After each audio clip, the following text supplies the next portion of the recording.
ମା ମାଟି ମମତା ବ୍ୟକ୍ତି ଯେତେ ବଡ଼ ପଦବୀରେ ରହିଲେ ମଧ୍ୟ ନିଜ ମା ମାଟି ମମତାକୁ ଭୁଲି ପାରି ନଥାନ୍ତି। ଭୁଲିବା ଉଚିତ ମଧ୍ୟ ନୁହେଁ। ଯିଏ ଭୁଲିଯାଏ ସେ ମଣିଷ ପଦବାଚ୍ୟ ନୁହେଁ। ମହାମହିମ ରାଷ୍ଟ୍ରପତି ଦ୍ରୌପଦୀ ମୁର୍ମୁ ସେଥିରୁ ବିଚ୍ୟୁତ ହେବେ କିପରି ବା? ଏହା ସବୁ କହିବାର ଉଦ୍ଦେଶ୍ୟ ମହାମହିମ ଜନ୍ମମାଟିରେ ଜନ୍ମଦିନ ପାଳିଛନ୍ତି। ରାଷ୍ଟ୍ରପତି ଶ୍ରୀମତୀ ଦ୍ରୌପଦୀ ମୁର୍ମୁଙ୍କୁ ଜନ୍ମଦିନର ଶୁଭେଚ୍ଛା ଜଣାଇଛନ୍ତି ପ୍ରଧାନମନ୍ତ୍ରୀ ଶ୍ରୀଯୁକ୍ତ ନରେନ୍ଦ୍ର ମୋଦି। ଆଜି ରାଷ୍ଟ୍ରପତି ଦ୍ରୌପଦୀ ମୁର୍ମୁଙ୍କ ଜନ୍ମଦିନ। ଜନ୍ମମାଟିରେ ଜନ୍ମଦିନ ପାଳନ କରିଛନ୍ତି ରାଷ୍ଟ୍ରପତି।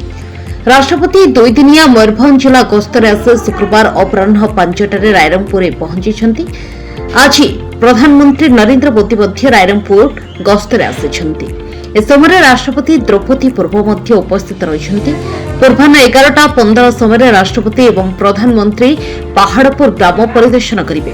ଏହାପରେ ଉଭୟ ପବିତ୍ର ସାନ୍ତାଳୀ ଚେହେରା ଏବଂ ହୋ ଚେହେରା ଦକ୍ଷତା କେନ୍ଦ୍ର ଏବଂ ପାହାଡ଼ପୁର ସ୍କୁଲରେ ପ୍ରାର୍ଥନା କରିଛନ୍ତି। ଅପରାହ୍ନ 1ଟାରେ ରାଷ୍ଟ୍ରପତି ଓ ପ୍ରଧାନମନ୍ତ୍ରୀ ରାଇରଙ୍ଗପୁରରେ ଓଡ଼ିଶା ସରକାରଙ୍କ 2 ବର୍ଷ ପୂର୍ତ୍ତି ଅବସରରେ ଏହି କାର୍ଯ୍ୟକ୍ରମରେ ଯୋଗ ଦେଇଛନ୍ତି।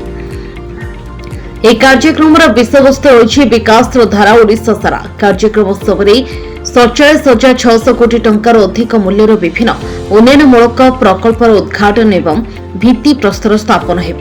ଏ ଅବସରରେ ପ୍ରଧାନମନ୍ତ୍ରୀ ଜନସାଧାରଣଙ୍କୁ ସମ୍ବର୍ଦ୍ଧନା ମଧ୍ୟ କରିଛନ୍ତି। ଏହି କାର୍ଯ୍ୟକ୍ରମ ସମୟରେ ଶକ୍ତି, ଶିଳ୍ପ, ଭିତ୍ତିଭୂମି, ସଡ଼କ ସଂଯୋଗୀକରଣ, ପାନୀୟ ଜଳ, ସ୍ୱାସ୍ଥ୍ୟ, ଶିକ୍ଷା, ପର୍ଯ୍ୟଟନ ଏବଂ ଜଳସେଚନ ସମେତ ପ୍ରମୁଖ କ୍ଷେତ୍ରର ପ୍ରକଳ୍ପଗୁଡ଼ିକର ଉଦ୍ଘାଟନ ଏବଂ ଭିତ୍ତିପ୍ରସ୍ତର ସ୍ଥାପନ କରାଯିବ। ପ୍ରଥମ ଥର ପାଇଁ ଓଡ଼ିଶା ଇତିହାସରେ ରାଷ୍ଟ୍ରପତି ଓ ପ୍ରଧାନମନ୍ତ୍ରୀ ଗୋଟିଏ ମଞ୍ଚରେ ଉପସ୍ଥିତ ରହିବା ସହ ଜନସାଧାରଣଙ୍କୁ ସମ୍ବର୍ଦ୍ଧିତ କରିଛନ୍ତି। Bureau report, Odisha 19।